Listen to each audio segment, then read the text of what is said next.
Welcome, lovely viewers, to another exciting video. Welcome, everyone, to our latest video where we'll be exploring John C. Raven. John Carlyle Raven, 28 June 1902 – 10 August 1970, was an English psychologist known for his contributions to psychometrics. Get ready for an enlightening exploration as we dig into biography and understand its role in the broader context. John Carlyle Raven was born in London on 28 June 1902. His interest in psychology developed at an early age. Despite problems posed by the early death of his father leaving him with a mother and two sisters to care for, and discouragement from his school teachers on account of his dyslexia, he insisted on pursuing these interests. To support his studies, he worked as a teacher, and then as the head teacher, in a boarding school for children with physical disabilities. Based on archival material held by Pearson plc in London, his interests were in topics that many would today regard as peripheral, such as the psychology of religion and its spiritual parapsychological components. Detailed notes he took on his undergraduate laboratory work are preserved. Both his undergraduate and postgraduate studies were formerly under the direction of Francis Aveling at King's College London, but it would appear that, certainly as a postgraduate, he had little direct contact with him, his dissertation being based on work carried out at the Royal Eastern Counties Institution.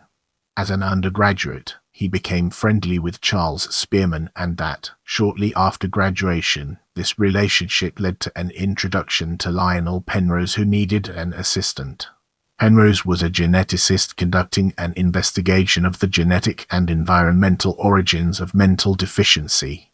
This involved administering the Stanford Intelligence Scales tests to all parents and siblings of children identified as mentally deficient by the school system in East Anglia. Around this time, he met his wife, Mary Elizabeth Wilde, who became a crucial assistant throughout his life. Raven retired in May 1964. John and Jean Raven have offered a more detailed account of Raven's life, work, and legacy. Get ready for an enlightening exploration as we dig into research and theory and understand its role in the broader context.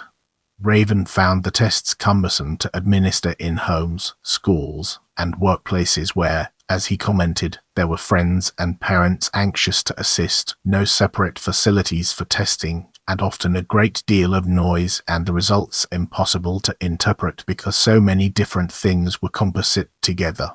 As a student of Spearman's, he concluded that what was needed was a test that was theoretically based. Spearman's critique of the Terman, Merrill, and Morey House tests mentioned in the Wikipedia Charles Spearman entry and easy to administer and score. Accordingly, he set about developing tests of the two components of G identified by Spearman, namely adaptive meaning-making and reproductive ability. The former was measured by the Raven's progressive matrices RPM tests, and the latter by a vocabulary test which later became known as the Mill-Hill Vocabulary Test MHV. The development of the RPM is described in his master's dissertation.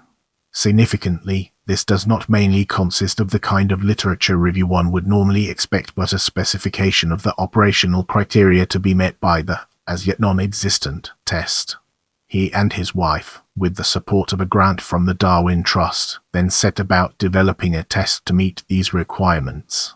It would appear that Raven was one of the few people, another was Lewis Gutman, who appreciated the importance of developing tests which yielded something approaching an interval scale, although that term was not the stated objective of either author. Among other things, this meant that the sequence of item difficulties must be the same for persons of all levels of ability. In order to demonstrate this, and identify those items which needed to be modified or rejected, Raven plotted what have since become known in item response theory terminology as item characteristic curves. When Georg Rasch appeared on the scene in the late years and developed a mathematical model for doing this, he tested it on the RPM and was satisfied when it worked.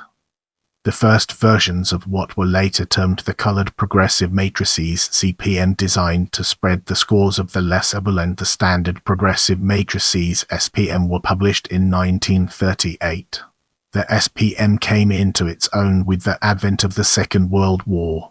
High levels of illiteracy and huge numbers to be tested rendered the use of most other tests unfeasible. After some validation exercises had been conducted, a special 20-minute version of the SPM was produced for the military. This had the items arranged in a single order of difficulty instead of the usual cyclical presentation. The absence of any dependence on language facilitated the diffusion of the tests into military systems throughout the world. One sees the same requirement for language independence in such places as the mines of South Africa today. Again, there are many prospective entrants speaking many languages, all differing from that of the test administrator, and the question of whether the test has the same meaning in these different groups becomes serious.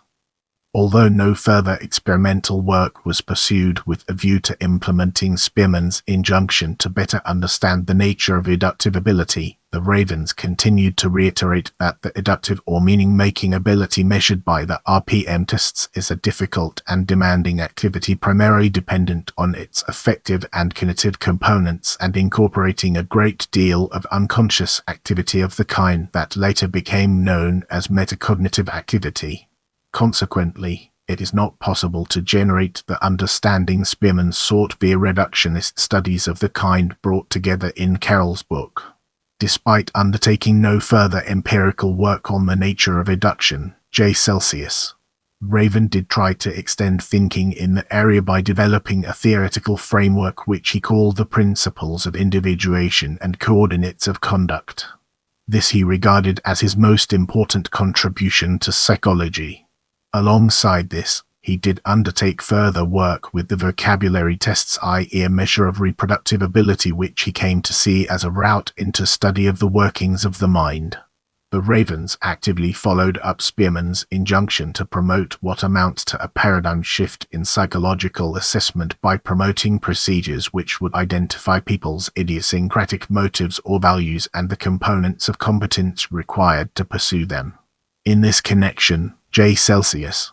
Raven published his controlled projection while John Raven published extensively, but most succinctly and comprehensively in Competence in Modern Society.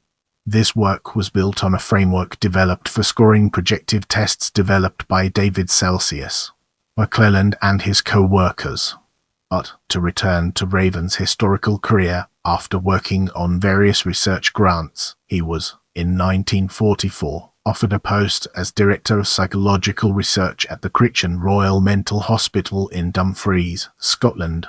Two things were remarkable about the terms of reference Raven negotiated for this appointment. First, that it should be a part-time one so that he could focus on topics of his own choice without having to negotiate institutional approval.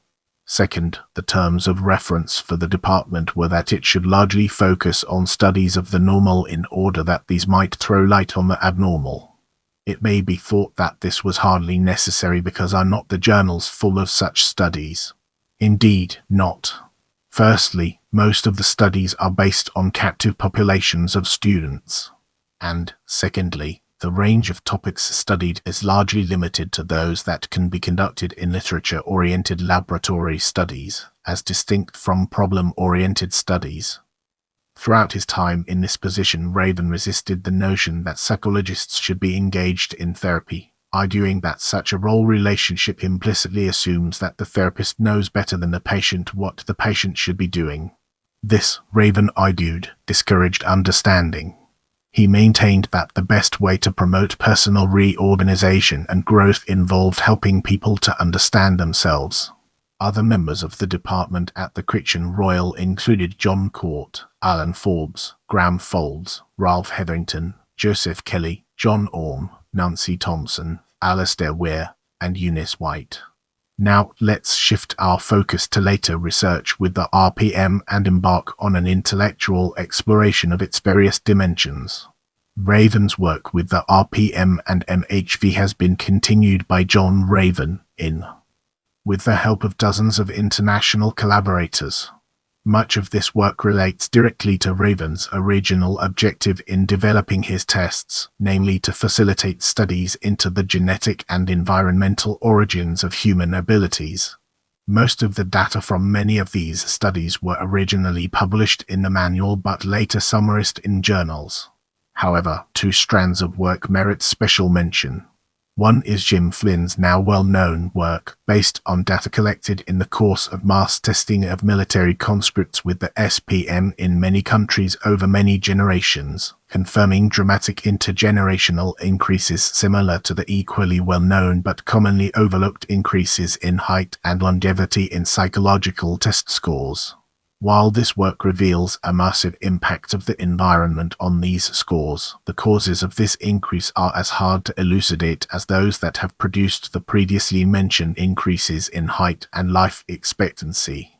For example, one of the things that the massive cross-cultural data accumulated with the RPM shows is that the favorite explanations proffered by psychologists and sociologists improved living conditions, access to TV, education, family size, diet, ethnicity, calligraphy, test sophistication individually have relatively little effect.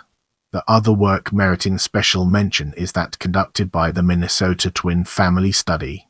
This placed previous estimates of the heritability of many psychological characteristics including such things as religiosity and the happiness set point as well as RPM scores beyond reasonable doubt. But the juxtaposition of these 2 great studies here underlines something which few have noted, but which Raven reiterated throughout his life, namely that high heritability does not imply low mutability. See Wikipedia entry Heritability of IQ. Don't forget to check out my other videos for more valuable content.